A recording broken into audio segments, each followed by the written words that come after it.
Selling cost എത്രയായിരുന്നു? നമുക്ക് selling കോസ്റ്റിന് 30,000 previous year ആയിരുന്നു. അതിൻ്റെ ബാലൻസ് കോസ്റ്റ് എടുക്കുമ്പോൾ 1 lakh വരും. അപ്പോൾ അതിനെ ഇൻറ്റു പെർസെൻറ്റേജിലിട്ടിട്ടുണ്ടെങ്കിൽ 30% എന്ന് വരും. ആ 30% വർക്ക് കോസ്റ്റ് എടുക്കുക. 20യുടെ 30% എടുത്തിട്ടുണ്ടെങ്കിൽ 6 rupees കിട്ടും. ഓക്കെ, അപ്പോൾ 26 എന്നുള്ളതാണ് എന്ത് പറയണത്, കോസ്റ്റ് ഓഫ് സെയിൽ എന്ന് വരും. കോസ്റ്റ് ഓഫ് സെയിൽ കിട്ടി. ഇനി കോസ്റ്റ് ഓഫ് സെയിൽ കഴിഞ്ഞിട്ടുണ്ടെങ്കിൽ വേറെ എന്താ വന്നേക്കണേ? വേറെ ഒന്നും പ്രത്യേകിച്ച് നമുക്ക് പ്രീവിയസ് ഇയർ വെച്ച് നമുക്ക് പ്രത്യേകിച്ച് ഒന്നും എടുക്കാനില്ല. ഡയറക്റ്റായിട്ട് നമ്മൾ എന്ത് ചെയ്യണം? പ്രോഫിറ്റിലോട്ട് പോകണം. പ്രോഫിറ്റ് എന്താണ്? 10% for profit and final selling price അല്ലേ? കോസ്റ്റ് ഓഫ് സെയിലിൻ്റെ അല്ലെങ്കിൽ കോസ്റ്റ് ഓഫ് ഇതിൻ്റെ ടോട്ടൽ കോസ്റ്റിൻ്റെ എത്രയാണ് തന്നിരിക്കുന്നത്? ടോട്ടൽ കോസ്റ്റിൻ്റെ 10% പ്രോഫിറ്റ് എന്നുള്ളത് തന്നിട്ടുണ്ട്. 10%. അപ്പോൾ എത്ര വരും? 2.6 വരും. 28.6 എന്നുള്ളത് എന്തായിട്ട് വരും? സെയിലായിട്ട് വരും. ഓക്കെ, 28.6 എന്നുള്ളത് സെയിലായിട്ട് വരും. അപ്പോൾ നമ്മൾ എന്ത് ചെയ്ത് കോസ്റ്റ് ഷീറ്റ് വരച്ചു. പ്രോഫിറ്റും സി എന്നുള്ളത് ഇവിടെയാണ് പറഞ്ഞത്. സി എന്നുള്ള ആ ക്വസ്റ്റിൻ്റെ ആൻസർ ഇതാണായിട്ടാണ് പറഞ്ഞത്. ഓക്കെ, സി ബി അനുസരിച്ച് എന്ത് ചെയ്തു? നമ്മൾ കോസ്റ്റ് ഷീറ്റ് വരയ്ക്കുകയും ചെയ്തു. ഇതിൽ നമുക്ക് മനസ്സിലാക്കേണ്ട ഒരു ഇതെന്താണെന്ന് വെച്ചാൽ ഞാൻ പറഞ്ഞല്ലോ, എന്താണ് ഫാക്ടറി ഓവർഹെഡ്. ഫാക്ടറി ഓവർഹെഡ് എന്നുള്ളത് കണ്ടുപിടിക്കാൻ വേണ്ടി മാത്രമാണ് ജോബ് കോസ്റ്റിങ്ങിൽ കുറച്ച് ടഫായിട്ടുള്ളത്. അത് ഏത് ബേസസ് ആണെന്ന് കണ്ടുപിടിക്കണം. ഇപ്പോൾ നമുക്ക് ഒരേ ടൈപ്പ് വേജസ് കൊടുക്കുമ്പോൾ നമുക്ക് ഡയറക്റ്റ് ലേബർ അവേഴ്സ് മെത്തേഡാണ് യൂസ് ചെയ്യാനുള്ളത്. ഡയറക്റ്റ് ലേബർ അവേഴ്സ് മെത്തേഡിൽ നമുക്ക് എന്താണ് നമുക്കുള്ള ക്ലൂ എന്താണ്? നമുക്ക് formula budgeted overhead divided by budgeted direct labour hours. അതിൽ ബഡ്ജറ്റഡ് ഓവർഹെഡ് എന്നുള്ളത് നമുക്ക് പ്രീവിയസ് ഇയർ ഓവർഹെഡ് നമുക്ക് തന്നിട്ടുണ്ട്. പിന്നെ പ്രീവിയസ് ഇയർ വേജസ് ആണ് തന്നിരിക്കുന്നത്. ആ പ്രീവിയസ് ഇയർ വേജസിനെ എന്ത് ചെയ്യണം? ഡിവൈഡഡ് ബൈ ഈ പ്രാവശ്യത്തെ പ്രൈസുമായിട്ട് ഡിവൈഡ് ചെയ്യണം. അപ്പോൾ കിട്ടുന്ന വാല്യൂവിനെ ഫാക്ടറി ഓവർഹെഡ് ഡിവൈഡഡ് ബൈ ആ വാല്യൂവും കൂടി ചെയ്യാൻ നേരത്ത് ഒരു എമൗണ്ട് കിട്ടും. ആ എമൗണ്ടിനെ എത്ര എവേഴ്സ് ആണെന്നുള്ളതും കൊണ്ട് ഇൻറ്റു ചെയ്യുമ്പോൾ നമുക്ക് എന്ത് ചെയ്യും? ഫാക്ടറി ഓവർഹെഡ് കിട്ടും. ഫാക്ടറി ഓവർഹെഡ് എല്ലാത്തിൻ്റെയും ABCയുടെയും 3ൻ്റെയും അതേ രീതിയിൽ തന്നെ കണ്ടുപിടിച്ച് കഴിഞ്ഞാൽ പിന്നെ നമുക്കുള്ളത് സെല്ലിംഗ് കോസ്റ്റാണ്.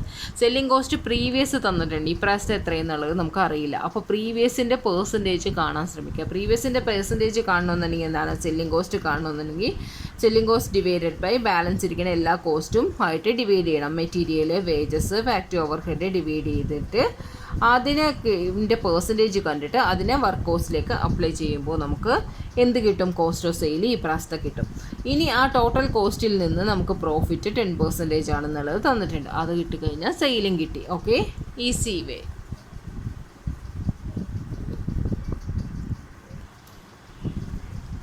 ഇനി നമുക്ക് ഇല്ലുസ്ട്രേഷൻ 5 തന്നിട്ടുണ്ട്. ഇല്ലുസ്ട്രേഷൻ 5 സെയിം ആണ്, നമ്മളിപ്പോൾ ചെയ്ത അതേ മെത്തേഡ് തന്നെയാണ് ചെയ്യാനുള്ളത്. നമുക്ക് നോക്കാം.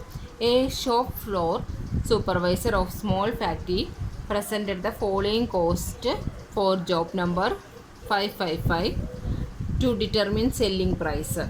മെറ്റീരിയൽ, വേജസ് തന്നിട്ടുണ്ട്. വേജസ് എങ്ങനെ തന്നിരിക്കുന്നത്? 18 hours അറ്റ് 2.5 എന്ന്. അതായത് എല്ലാവർക്കും ഒരേ വേജസ് ആണ്. അതുകൊണ്ട് തന്നെ ഡയറക്റ്റ് ലേബർ അവേഴ്സ് മെത്തേഡാണ് ഉപയോഗിക്കേണ്ടത്. XYZ തന്നിട്ടുണ്ട്. Chargeable expenses special store item എന്ന് പറഞ്ഞിട്ട് ഒരു 5 rupee കൊടുത്തിട്ടുണ്ട്. അത് എക്സ്പെൻസ് ആയിട്ട് എടുക്കാം. 33% ഓഫ് ഓവർ ഹെഡ് എന്നുള്ളത് കൊടുത്തിട്ടുണ്ട്. 33% ആയിട്ട് എടുത്തിട്ടുണ്ട്. ടോട്ടലും കണ്ടിട്ടുണ്ട്. അനാലിസിസ് ഓഫ് ദ പ്രീവിയസ് അതായത് 2016 എന്താണ് അതിൻ്റെ മുന്നത്തെ ഇയറിൽ ബാലൻസ് എടുത്ത് തന്നിട്ടുണ്ട്. Material, wages, over head, sale, gross profit, selling expense, net profit എല്ലാം തന്നിട്ടുണ്ട്. ഇത് നമുക്ക് കണ്ടുപിടിക്കാൻ പറഞ്ഞിരിക്കുന്നത് എന്താ? കണ്ടുപിടിക്കാനായിട്ട് തന്നിരിക്കുന്നത് it is also noted that average hourly rate for the 3 department XYZ are similar. Average hourly rate similar ആണെന്ന് പറഞ്ഞിട്ടുണ്ട്. You are required draw up job cost sheet വരയ്ക്കുക. Calculate the entire reverse cost using 2016 actual fear as basis at 20% total cost determine selling price. Okay, നമ്മളത് കണ്ടത് തന്നെ പോലെ തന്നെയാണ് വലിയ വ്യത്യാസമൊന്നുമില്ലാണ്ട് അതേപോലെ തന്നെ ചെയ്യാവുന്നതേ ഉള്ളൂ. Okay,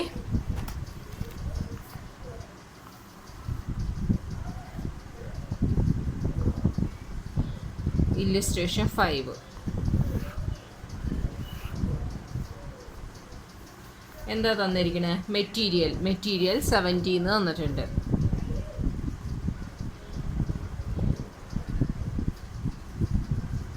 material 17. അടുത്ത എന്താണ്? ഡയറക്റ്റ് വേജസ് XYZ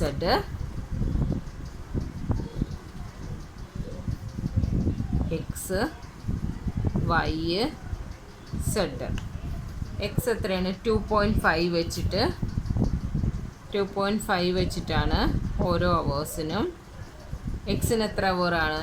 8 6 4 8 6 4 അവർ വെച്ചിട്ട്. ഇനി നമുക്കിത് എത്രയും പറഞ്ഞേ നോക്കാം. 2.5 into 8 20, 2.5 into 6 15, 2.5 into 4 10 40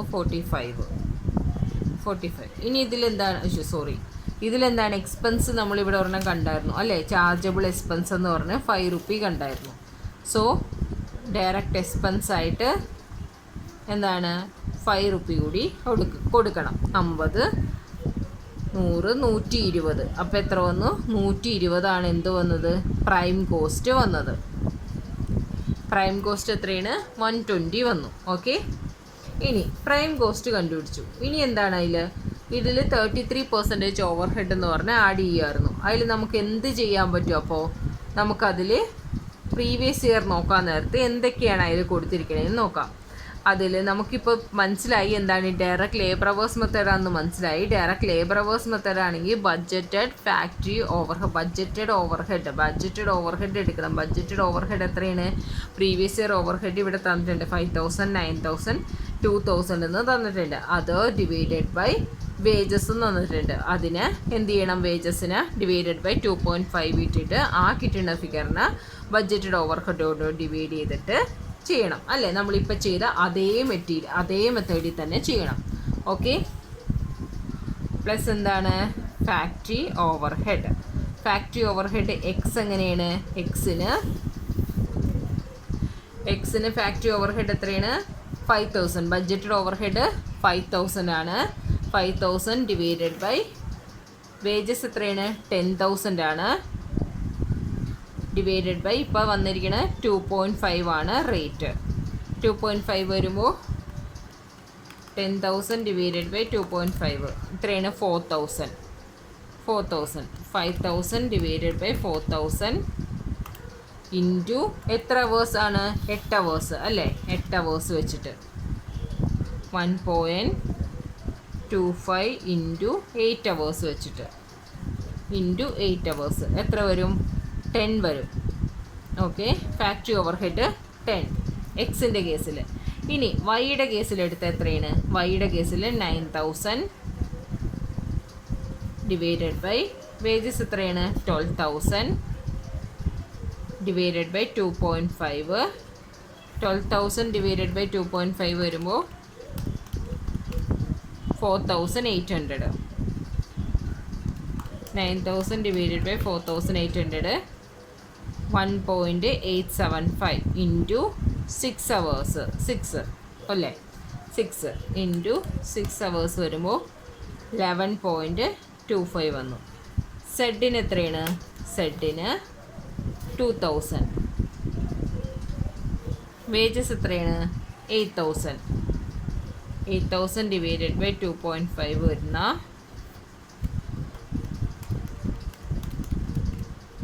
3,200. 2,000 divided by 3,200 വന്ന 0.625 ഇൻറ്റു 4 റുപ്പി 2.5. ടോട്ടൽ എത്രയാണ്? 23.75 ഫാക്ടറി ഓവർഹെഡ് ടോട്ടൽ കിട്ടി. പ്രൈം കോസ്റ്റുമായിട്ട് കൂട്ടുമ്പോൾ 143.75 എന്നുള്ളത് എന്തായിട്ട് വന്നു? വർക്ക് കോസ്റ്റ് ആയിട്ട് വന്നു. ഓക്കെ, വർക്ക് കോസ്റ്റ് ആയിട്ട് കിട്ടി.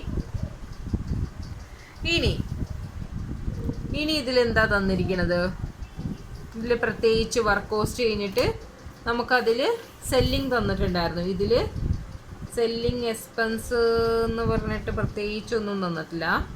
ഇതിൽ സെല്ലിങ് എക്സ്പെൻസ് ഇവിടെ തന്നിരിക്കണം. Over head, material, direct over head, sales, വേറെ ഒന്നും തന്നിട്ടില്ല.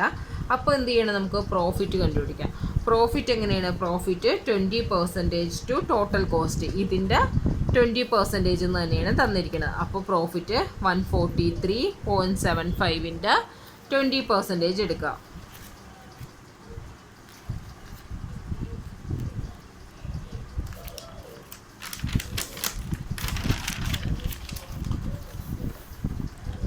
പ്ലസ് പ്രോഫിറ്റ് 20%, 75ൻ്റെ 20% എടുക്കുക. എത്ര വന്നു? 28.75 വന്നു. 28.75 വന്നു. അവിടെ എത്രയായിരുന്നു? 143.75 ആയിരുന്നു. ഇനി അത് ടോട്ടൽ ചെയ്യുമ്പോൾ എത്ര വരും? 172.5 എന്ന് കിട്ടി.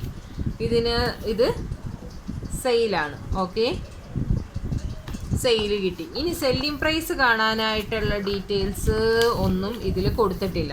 ഓക്കെ, അതുകൊണ്ട് നമുക്കത് വിട്ടേക്കാം. അപ്പോൾ ഇതാണ് നമുക്ക് കണ്ടുപിടിച്ചത്. അതേ നമ്മൾ പ്രീവിയസ് ചെയ്ത അതേ മെത്തേഡ് തന്നെ, അതിൽ ഡിഫറൻസ് ഒന്നും വന്നിട്ടുണ്ടായിരുന്നില്ല. അതേ മെത്തേഡിൽ തന്നെയാണ് ഈ പ്രോബ്ലവും ചെയ്യണം. ഓക്കെ, ഇനി നെക്സ്റ്റ് പ്രോബ്ലം.